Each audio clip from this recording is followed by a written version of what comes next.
Russia invades Ukraine, we'll have the latest on the invasion and the impact it could have on gas prices. The midterm elections are this year. How could college students impact the vote? And there could be a new recycling facility in Stillwater. These stories and more coming up on News OSU.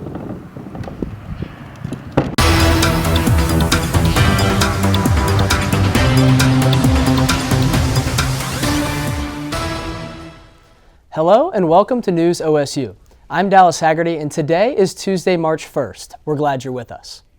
On February 24th, Russia invaded Ukraine with shelling and rocket attacks on several major cities with dozens of deaths. Tens of thousands of Ukrainians have fled to Poland. The U.S. and other EU nations announced the expulsion of Russian banks from SWIFT.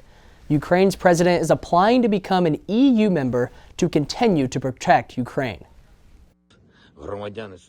We are all here. Our soldiers are here. The citizens of our country are here. We are all here protecting our independence, our country, and it will continue to be this way. Delegates from Ukraine and Russia sat down Monday morning to negotiate between the two countries as President Zelensky seeks an immediate ceasefire. Russia's attack on Ukraine comes at a vulnerable time for economics around the world. Inflation is at a new level, consumers are paying more for just about everything, and the supply chain is still recovering from the pandemic. Jolie Soli took a look at how the invasion is creating trouble for the U.S. economy, starting with higher gasoline prices. Russia's invasion of Ukraine drove the global price of oil past $105 a barrel on February 24th. Russia is the second largest natural gas producer in the world and one of the largest oil exporting nations. In fact, Russia is the third largest supplier of oil to the United States behind Canada and Mexico. We import 600,000 barrels of oil a day from Russia. Any disrupt in oil supplies in the region could spell trouble for the U.S. economy, fueling higher gasoline prices. According to AAA, the national average for the price of gasoline is at $3.54 a gallon.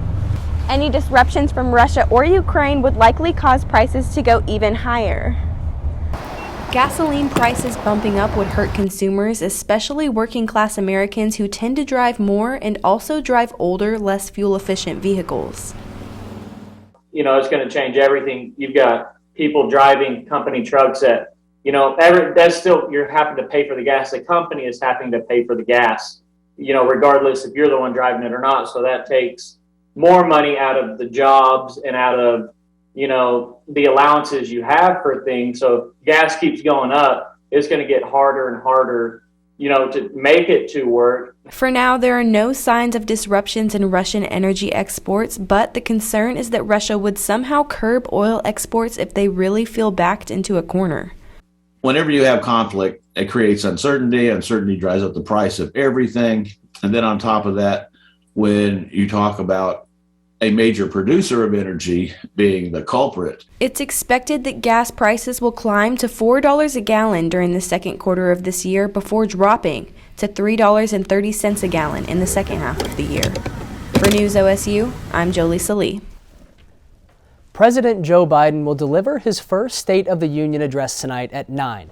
Then Biden will talk about what is happening overseas with the Russian invasion, his plan on economic recovery, and more. Make sure to tune into that tonight. And though the 2022 midterm elections may be 9 months away, preparation amongst the Republican and Democratic parties has already begun. Millions of college students across the country simply go to class to fulfill their requirements. Many unaware of the potential impact they can have on the future. 66% of college students are involved in voting, according to Inside Higher Ed. This leaves the remaining 34% without an impact on the current and future leaders of America. Thinking about the current state of our country, I would almost expect everybody to be involved in voting. I really think that's going to be the only way we're going to see change, and you can definitely count me in to be voting.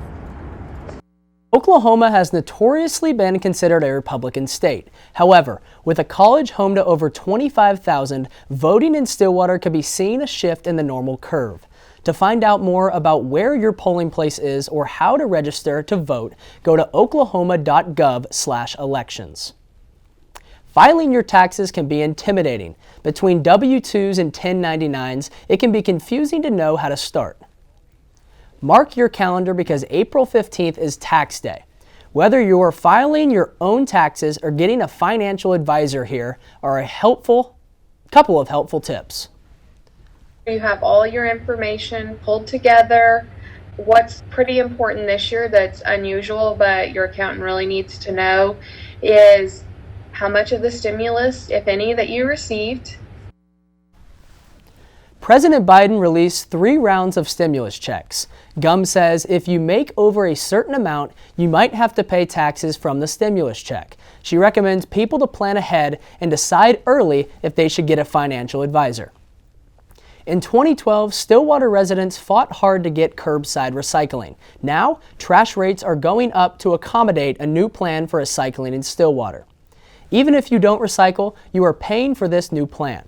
Katie Pelzel is at Republic Services Landfill to tell you where your money is going. Stillwater doesn't have a center to process recycling, and its current contract with Cedar Creek Farms expires in June. Trash rates have already gone up once and will be going up again on January 1st, 2023 to pay for a new facility here at Republic Services. The increased trash rates were supposed to fund a $1.6 million recycling staging center near Stillwater Regional Airport, but this plan has changed. And the initial estimate was about $1.6 million to construct the facility, and then COVID came. The cost to build the facility due to material costs escalated to around $3.2 million. Trash rates increased by 11.5% in 2021 and will increase 4% more to cover the city's new plan. In the new plan, Republic Services will build a facility at the landfill to store and sort recycled material. Then they will transfer the material to Tulsa for processing. Being able to sort it there and then get it to the different materials recovery facilities for us is it's a great win-win for both of us, for all of us. So it was also less costs in the long run. Exact costs for the new contract are hard to give because they'll be based on the amount of waste from residents. The Recycling Task Force is hoping to teach and encourage college students and residents to learn about what should be recycled. And then the homes in the area around where the college students live, they're very poor at sorting. We need to educate the college students a bit more on what recycling is all about and encourage it. Trash rates are going up in 2023 to pay for the new facility. It's important to educate the community on what can and can't be recycled to keep trash out of the recycling and reduce costs in the long run. Reporting from Republic Services, Katie Pelzel, News OSU. In other news, OSU's very own Garth Brooks will be making an appearance for a mentoring session for students. Brooks will be at the McKnight Center on March 11th for a Q&A session to talk about the music industry. Students who are interested in attending will have to make it to one of the 3 sessions, which run from 10 a.m. to 5 p.m.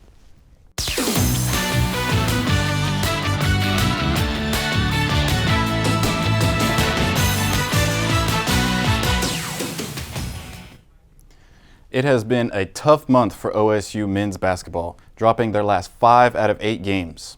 Saturday would be another tough one as the Cowboys would find themselves in another battle against the Oklahoma Sooners. The Pokes were trailing 49-54 heading into the last minute of the game. Senior guard Isaac Likely would set up this lob to sophomore big man Musa Cisse in the final 15 seconds of regulation to tie the game. With 8 seconds left in the game, the Sooners would have one last shot at it. Senior guard for the Sooners, Jordan Goldwire, would miss the go-ahead basket, and we would go to overtime. This would be the 6th overtime game this season for the Pokes and most in school history. In overtime, the Pokes would keep it close but come up just short. The final dagger would be this turnover by junior guard Avery Anderson, which would lead to a Sooner score. The Cowboys would lose 66-62. The Pokes have not had it easy this year on and off the court, but head coach Mike Boynton says he is proud of how they have fought. Give them credit. They responded to the way their guys, the Porter and the staff did a good job in preparing their guys to play with a more physical determination this time around, and had us on our heels, quite honestly, for the first half. But also credit to our guys for responding to that and putting ourselves in a position to they'll have a shot to win. Tough league, tough loss. Proud of their. The news wasn't much better for the women's basketball team. OSU women's basketball staged a fourth quarter rally at West Virginia on Sunday. It would be another close game as the Cowgirls would have a tight game against West Virginia. Both teams went back and forth with a lead through the first quarter. The Mountaineers would use a 6-0 run to close out the second half and lead 34-28. OSU would come up within 1 point with a little over 6 minutes left in the game with a three-pointer from freshman forward Macy James. However, the Mountaineers would use a 7-0 run to take control and win the game. Head coach Jim Littell says that the team is just beating themselves. They made some plays and hit some shots, but I'm not so sure so much what they did is our inability to hit an open shot. It took 3 tries, but opening day finally came to O'Bright Stadium. OSU baseball is 2-2 on the season and 3rd ranked in the country. They opened the home portion of their schedule on Sunday against Wright State. After Friday's doubleheader and Saturday's game being canceled due to snow and ice, OSU baseball returned to action Sunday where they would play 2 games against Wright State. First game would not be like anything we saw from basketball as the Cowboys would crush the Raiders 26-23. Game 2 was a different story as the Cowboys struggled out the gate. The Cowboys would have life in the bottom of the 9th inning as Garrett Martin would hit a home run to bring them within 1 score. The Cowboys win the second game 7-6. OSU baseball regular season is just starting, but they have high hopes towards the Big 12 championship and maybe even more. Michael Zorales has more on what's to come. Are you ready for Cowboy baseball? Oklahoma State was. Starter Justin Campbell set the tone early, striking out not 1, not 2, but all 3 batters Wright State brought to the plate in the first inning. Wright State's Aaron Ernest had command issues early, and the Cowboys made him pay. Marcus Brown gave the Cowboys their first lead with this RBI single. The Cowboys shortstop would go on to have a 5-hit, 3 RBI game. Brown described what he was seeing at the plate. Was able to work into a good hitters counts and not miss their pitches. No, it was fun, man. 5 hits, it was crazy. After Ernest walked in run number 4 of the first inning, Wright State head coach Alex Sogard had seen enough, and even the Cowboy DJ joined in the fun when the pitcher's short outing ended.